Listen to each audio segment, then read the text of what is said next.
심고 거두는 것은 자연의 법칙입니다. 자연의 법칙일 뿐만 아니라 영적 법칙이고요. 좀 말을 바꾸면 이건 하나님의 법칙입니다. 심은 대로 심은 것을 거둡니다.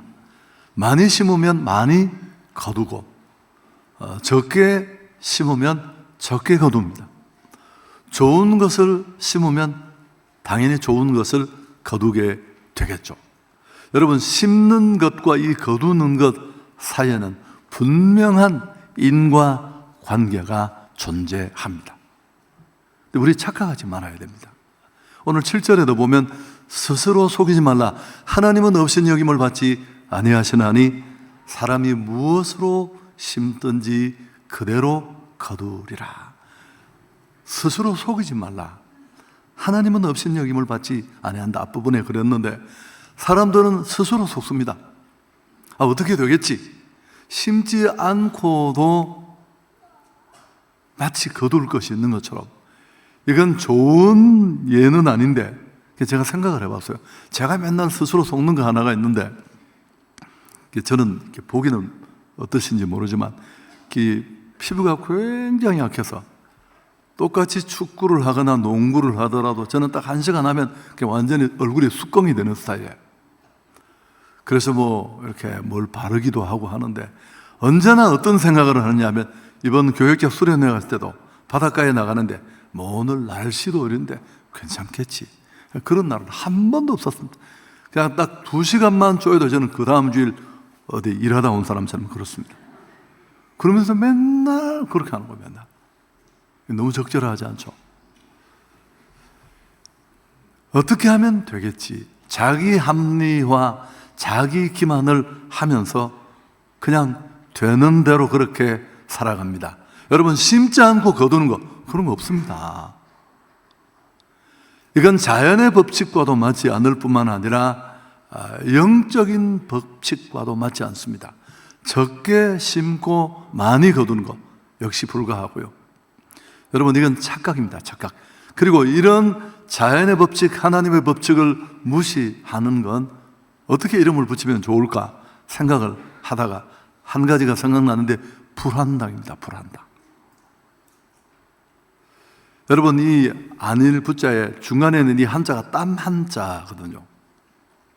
땀을 흘리지 않고 대가를 치르지 않고 무언가를 얻으려 하는 그런 생각입니다. 그래서 그 미래에셋, 오늘의 미래에셋은 대단한 회사가 되었지만 그분이 이 책을 쓸 때만 해도 사실은 아주 조그마한 개인 회사였어요.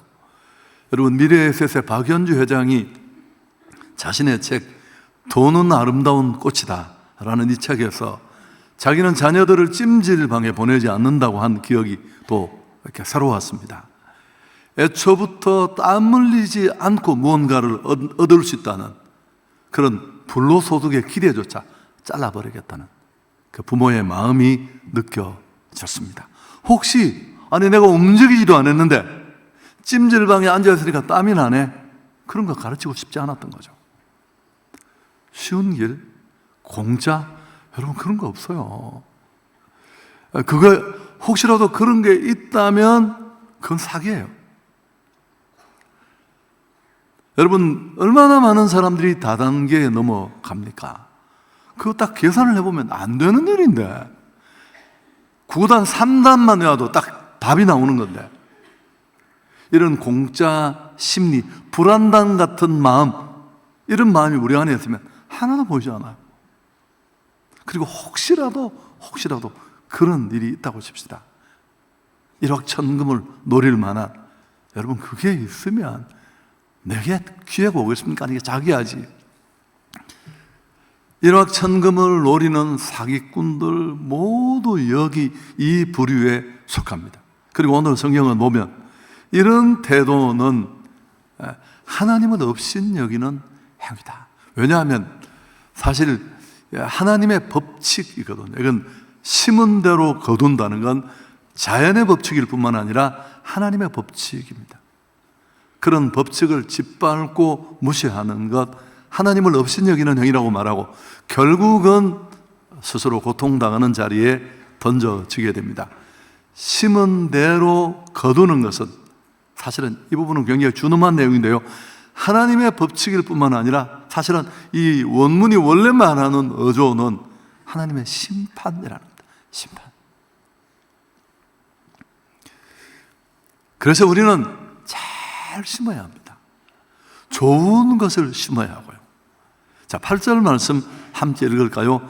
자기의 육체를 위하여 심는 자는 육체로부터 썩어질 것을 거두고, 성령을 위하여 심는 자는 성령으로부터 영생을 거두리라. 여러분, 뭘 거두고 싶으세요? 아니, 어떤 열매를 원하시는가요? 그럼 그걸 심으셔야 돼요. 여러분이 바라는 그 작물을 심어야 합니다. 콩을 거두고 싶으면 콩을 심고, 팥을 거두고 싶으면 팥을 심어야 되겠죠. 콩 심은 데 콩 나고 팥 심은 데 팥 난다, 우리 속담이잖아요.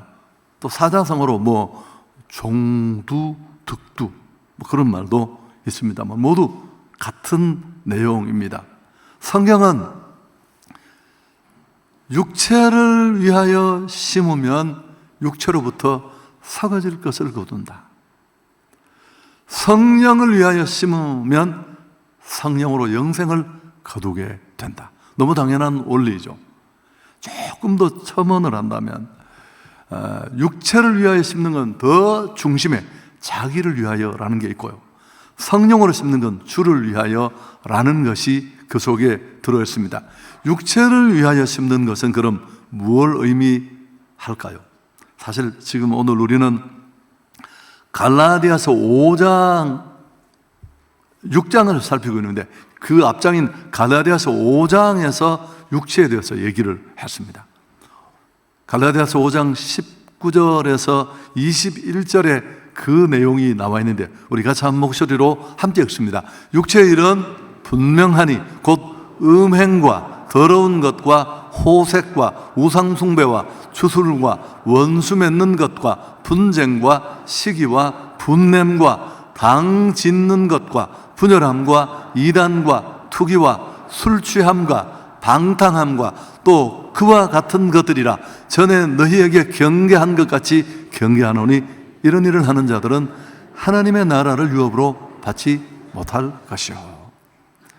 여러분, 육체를 위하여 심는 것들, 음행, 호색, 우상숭배, 분쟁, 술취함, 방탕 이런 것들이죠. 근데 사실 육체를 위하여 심는다는 것은 구체적으로 노력이 필요 없어요. 죄성을 가지고, 모태로부터 죄를 가지고 태어난 죄의 본능에 아주 익숙한, 그냥 막 개가 토한 것 같은 자리에 구르고 싶은 그런 기질을 우리 뼛속까지 DNA 속에 새겨져 있어요. 그냥 살고 싶은 대로 살면 돼요. 내 육체가 하고 싶은 대로 충동 따라 본능을 충실하게 따라가면 그 무조건 이런 게 심기는 겁니다. 구체적으로 의식하지 않아도. 거두는 것은 썩어질 것들 밖에 없다. 성경은 그렇게 말씀하고 있습니다. 땀 흘려 일하기보다 편하게 놀고 먹고 싶습니다. 특히 죄송합니다만은 우리 때만 해도 그래도 이런 기조는 좀 덜했는데, 지금 현대 젊은이들은 굉장히 노동을 약간 천시하는 경향도 있고, 어떻게 하면 노력하지 않고 얻을까, 일도 조금만 하고 보수를 많이 바라는 이런 일에 더 많이 길들여져 있는 게 아닌가 생각합니다. 무의도식, 불안당 기질, 이게 우리 모두에게 조금씩 있습니다. 개인차는 있겠지만, 육체를 위하여 심는 것은 다시 말하지만 너무너무 간단합니다. 죄성에 깊이 절여 있는 우리가 살고 싶은 대로 나를 위해서 살면 돼요. 아무것도 남지 않습니다. 화장실에 다 들어가고 그냥 그게 끝이에요. 환경만 오염하고.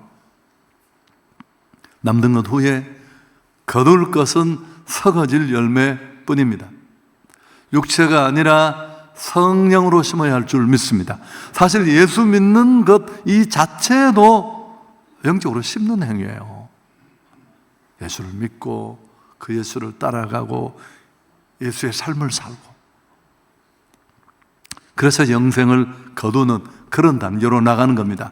사실 육체를 위하여 심지 말고 성령을 위하여 심으라, 이 말을 좀 뒤집으면 이제 네가 구원받고 하나님의 사람이 되었으니까 나를 위해 살지 마라, 하나님과 이웃을 위해 살아라, 뭐 그런 의미입니다. 이게 바로 성경이 가르치는 성령을 따라 사는 삶이고 구원받은 자에게 마땅한 삶입니다. 드리고 베풀고 나누며 사는 삶을 말합니다. 물질의 주인은 하나님이세요. 여러분이 얼마나 많이 어떤 것을 가지고 있더라도, 내 손에 쥐어져 있더라도 그건 내게 아니에요. 하나님이 내게 맡겨놓으신 것인 줄 믿습니다. 자, 정리를 해보겠습니다. 오늘 내용은 너무너무 단순하고 심플하니까요, 심은 대로 거두게 됩니다. 아멘도 왜 안 하시는 거예요? 여러분, 심은 대로 거둔다는 이 말을 그냥 한 번에 팍 와닿는 대로 딱 한 문장으로 정리하면 뭘까요? 공짜는 없다.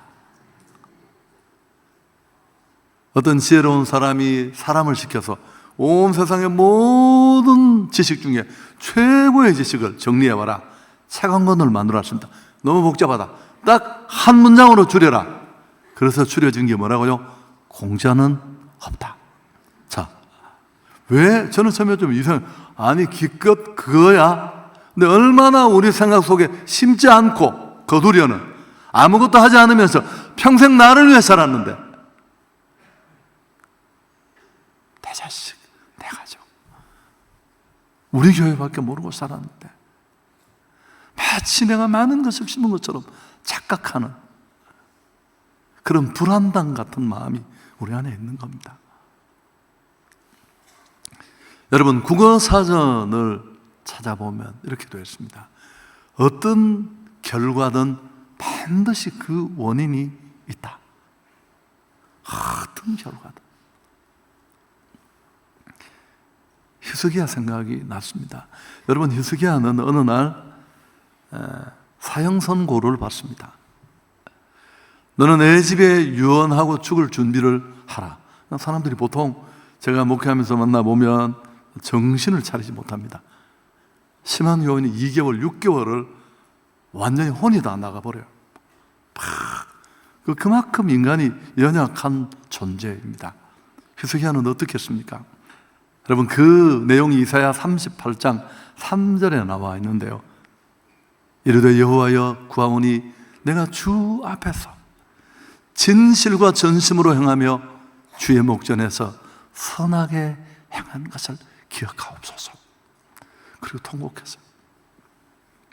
제가 아는 지난 사람이 건강이 좋지 않아서 약간 출혈도 있어서 갔더니만 직장한 말기 성도를 받고, 이분이 이 히스기야의 기도를 생각하고 자기가 새벽에 하나님 앞에, 하나님, 내가 오늘 이 죽음 앞에 섰는데 내가 주를 위해서 선하게 한 것을 기억해 주십시오. 그런 기도를 하려고 하니까 하게 정말 못하겠더래요. 그분 1년에 전도 100명씩 하는 분이에요. 돈을 안 빌릴 사람, 너 네 돈 필요하지? 전화해서 빌려주고, 친척 아이들 휴가 나오면 다 전화해서 왜 용돈 받으러 안 오냐 불러서 주시는 분이에요. 여러분, 그런 분이 막상 내가 정말 절박한 상황에 서서 히스기야처럼 하나님, 내가 주를 위해서 선하게 한 것.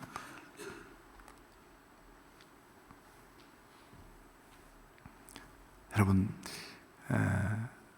죽음 앞에 섰을 때 이런 황당한 상황을 혹시 맞닥뜨린다면 정말 영수증처럼이라도, 사람들은 다 몰라줘도 하나님은 하실 수 있는 그런 것,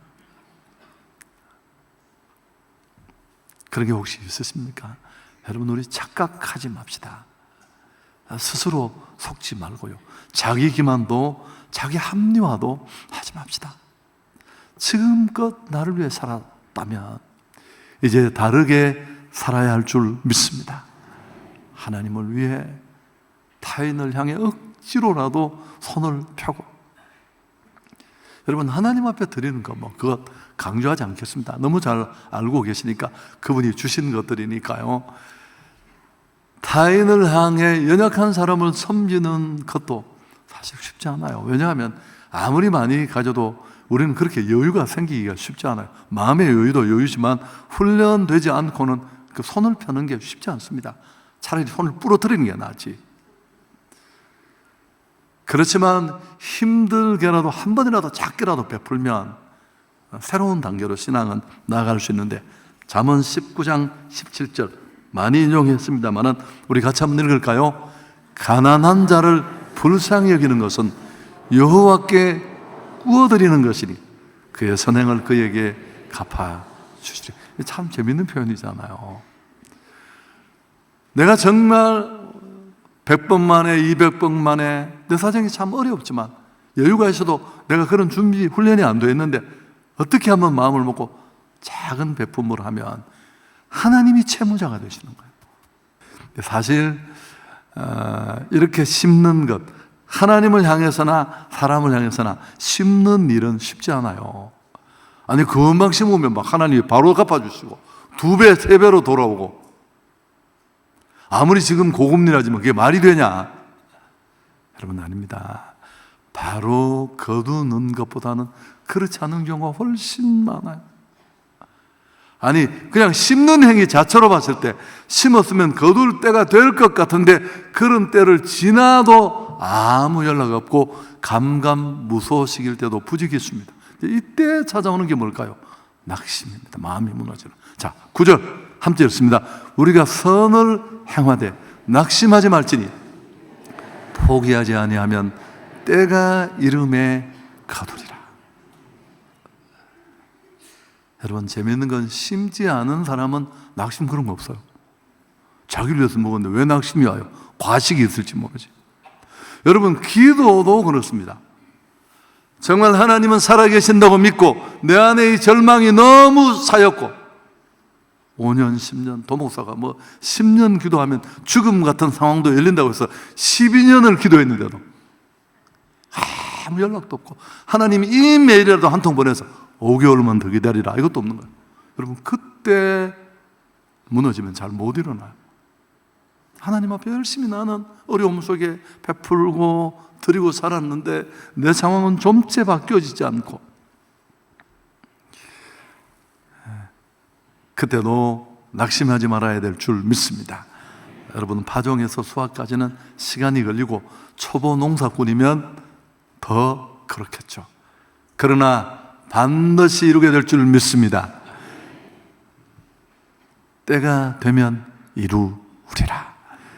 사실 인생의 대부분의 승부는 참고 인내하는 데서 결판납니다. 더 많이 수확하고 싶습니까? 심어야 합니다. 더 많이 심어야 합니다. 친절을 심으면 친절, 관용을 심으면 관용, 예수 그리스도를 믿는 믿음을 심으면 구원과 영생을 얻게 될 줄 믿습니다. 노력하지 않은 데서 거둘 수 없습니다. 여러분, 한번 따라하겠습니까? 영적 세계에 대박은 없다. 여러분, 영적 세계에는 대박은 없어요.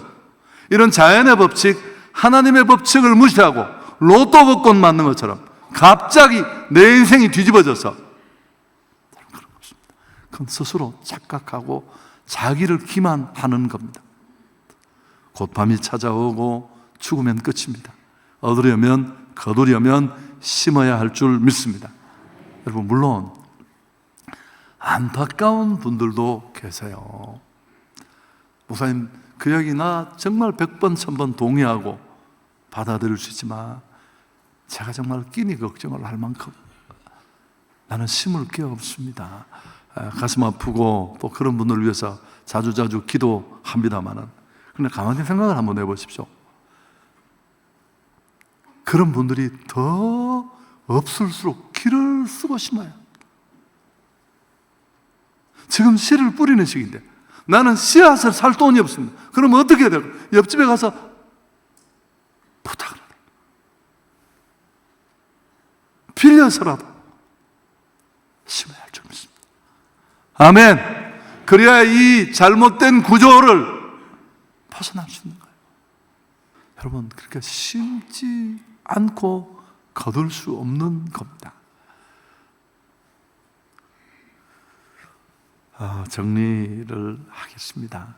여러분, 복음을 위하여 심고 타인을 위하여 심고, 제가 이 얘기도 여러 번 한 것 같아요. 이 얘기는 제게 너무너무 감동스러운 얘기인데, 뉴욕 근교의 뉴헤이븐이라는 곳에 있는 안식년 선교사들을 돕는 그 연구센터, 말이 연구센터지, 안식년을 맞아 오는 선교사들을 돕는 숙소입니다.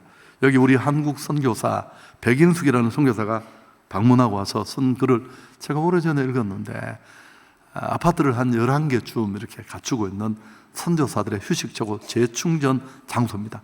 몸을 던져 선교하던 분들이 돌아오면 그 사역을 지원하던 교회도 그분들을 충분히 섬기기가 쉽지 않아요. 다 교회 사정이 있으니까. 여기 와서 이제 가족들과 함께 쉬고 휴식하고 재충전하는데, 이 센터의 운영비의 4분의 3을 한 사람이 다 충당하는데, 그게 바로 누구냐면 W.H. 던이라는 찬송가 작곡자입니다. 예수 나를 위하여 저 죽어가는 자 다 구원하고 내 구주 예수를 더욱 사랑, 이런 막 주옥 같은 찬송을 다 만든 분이십니다. 사업가고 발명도 했는데 나중에 찬송가 로열티만 상당했다고 합니다. 평생 주를 섬기다가 죽고 그의 두 딸 마가렛과 아이다가 아버지의 신앙을 기리면서 이 센터가 세워졌다고 합니다. 이것만 남아있는 거예요. 그렇게 돈을 가지고 그렇게 큰 사업을 하고 발명을 하고 그렇게 많은 로열티를 받았는데 주를 위한 것만 지금도 남았어. 여러분, 나를 위한 것들은 내 자식, 내 가족, 아이들 잘 자라있겠지만 그건 그냥 본능에 충실한 거죠. 해야 할 일을 한 것 중에 너무 초보적인 것들이고, 사람이 무엇으로 심든지 그대로 거둔다. 정말 무서운 말입니다. 사실 돈을 어떻게 사용하느냐 하는 것은 심는 행위의 가장 기본적이고 일반적인 겁니다. 관심이 어디 있느냐를 보여주죠. 예수님이 뭐라고 했습니까? 그래서 내 보물이 있는 곳에 내 마음도 있느니라. 그래서 물질을 어디에 어떻게 쓰느냐 하는 것은 숨질 수 없는 가치의 표현인데, 디모데전서 6장 19절, 우리가 하나님이 우리에게 맡기신 물질의 주인이신 그분이 이렇게 쓰면 좋겠다 싶은 기본적인 좌표가 디모데전서 6장 18절 19절, 재물에 마음 두지 마라, 정함이 없는 재물이다, 돈을 사랑하며 일만하게 뿌리다, 이런 얘기 하다가 끝이 나오는 이야기입니다. 함께 읽습니다. 선을 행하고 선한 사업을 많이 하고 나누어 주기를 좋아하며 너그러운 자가 되게 하라. 이것이 장래에 자기를 위하여 좋은 터를 닦아 참된 생명을 취하는 것이라. 아멘. 여러분, 꼭 기억하시고, 오늘 특히나 우리 선교헌금, 장학헌금 작정 주일인데요. 여러분, 제가 느낀 게 참 많지만 우리 모두 자신을 위해서 사는데 너무 익숙하고, 제가 또 그 중에 아주 대표적인 사람 중에 하나죠. 그렇지만 우리는 그런 본능을 조금씩 내려놓고 살아야 합니다. 마지막 한 가지만 더 말씀드리면, 사실 오늘 나와 있는 이 말씀의 핵심이 뭐냐 하면은, 이 갈라디아서 6장 전체에 구구절절 깔려있는 이 메시지의 딱 핵심은 복음의 은혜를 받은 대로 살아야 한다. 놀라운 그 구원의 복음의 은총을 값없이 받은 우리가 죄된 구조에 묶여 살면 안 되고 이렇게 살아야 한다는 것을 가르쳐주는 축복된 삶입니다. 우리 안에 잘 적용될 수 있기를 축복합니다. 하나님 영광을 돌리겠습니다.